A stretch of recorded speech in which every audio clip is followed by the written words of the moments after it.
knowledge now that the Justice Department is involved in this review of the election. Well, I'm delighted to hear that. I think there are any number of things they need to investigate, including the likelihood that 3% of the vote total was changed in the pre-election voting ballots that were collected digitally by using the Hammer program and a software program called Scorecard. That would have amounted to a massive change in the vote that would have gone across the country and explains a lot of what we're seeing.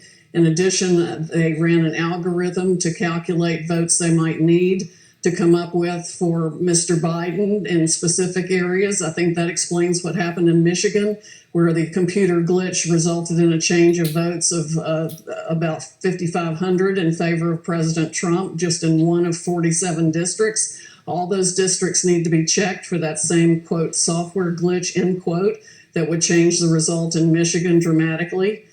The same thing is happening in other states. We've had hundreds of thousands of ballots mysteriously appear solely for Mr. Biden, which is statistically impossible as a matter of mathematics. It can all be documented. We are putting it into materials that we will file in federal court, and we need to seek relief in multiple states to enjoin the certification of any election results.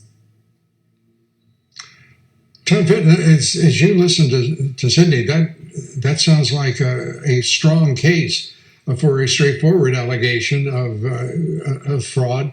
The two programs that she just mentioned, I'm going to ask you right now, have you ever heard of them? Because I had not heard of them.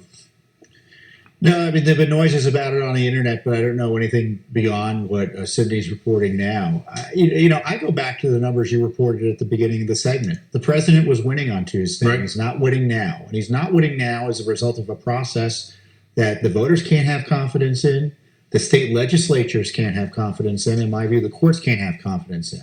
So the question is, are the courts going to undo what went on? I don't know.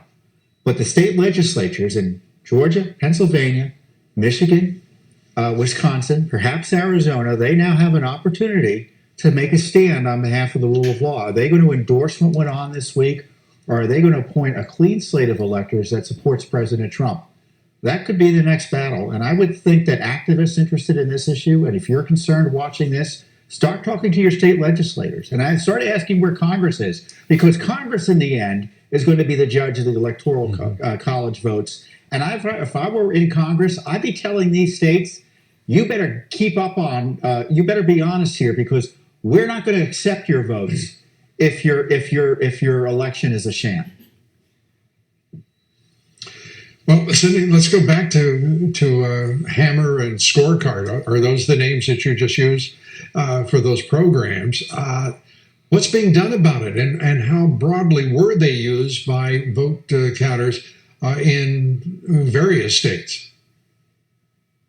I think they were very broadly used, but not by the vote counters. They were used by the forces in the Democratic operatives that had access to these programs through the government access points that they have, and used it illegally to change votes in this country. It's got to be investigated, probably by the president's most trusted military intelligence officials who can get into the system and see what was done. But we do have some evidence that that is exactly what happened. And they've used it against other entities in other countries. It's just been turned recently against our own citizens here to change election results. It's absolutely appalling that that can be done. And whether it's called computer glitches or something else, somebody has actually gone into the system and changed voting results. That's called intervention in our elections, irrespective of I guess if they were Russia or China, we'd refer to them as meddling. But it's intervention, and it's also crooked as hell, rigging this election no matter the jurisdiction, whether it's Michigan, Georgia, wherever it might be. What can we do about it? Because the Department of Justice, I mean, if there's evidence of that program, why not just turn it over to the Justice Department and say, and go to the courts and say, this has got to stop now. Here is the way in which it was done. Well, we've been trying to get their attention, and we're going to try even harder, and we'll have to put it in a federal lawsuit, apparently, and get as much of it out as we possibly can. We have some excellent witnesses on the issue, but this is coup 5.0, Lou. I mean, there was no reason to think that the Democratic operatives who spent hundreds of millions of dollars creating the Russia hoax, the Steele dossier, taking us through a special counsel operation for 2 years, trying an impeachment hoax, the apocalypse hoax, the obstruction hoax, wouldn't go so far as to create every means of voter fraud they could come up with to steal this election. That's exactly what happens. The president must fight back now in every way, shape, or form.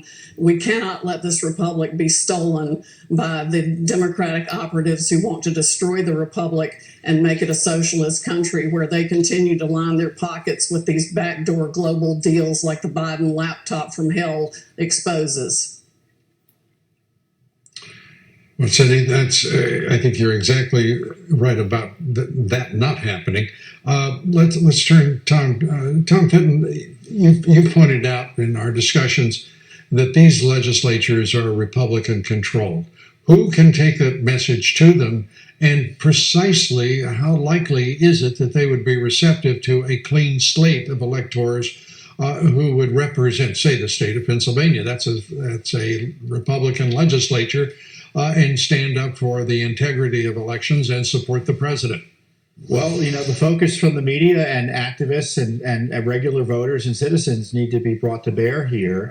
Certainly the information we're learning from campaign activists on the ground, independent journalists like John Solomon, the work of Judicial Watch should also be brought to bear.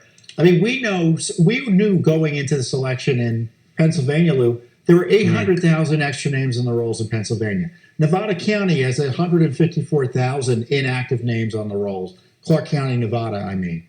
So we've got this problem of dirty election rolls, mailing and balloting being allowed to draw from them. And apparently a Republican Party that doesn't demand that those rolls be cleaned up.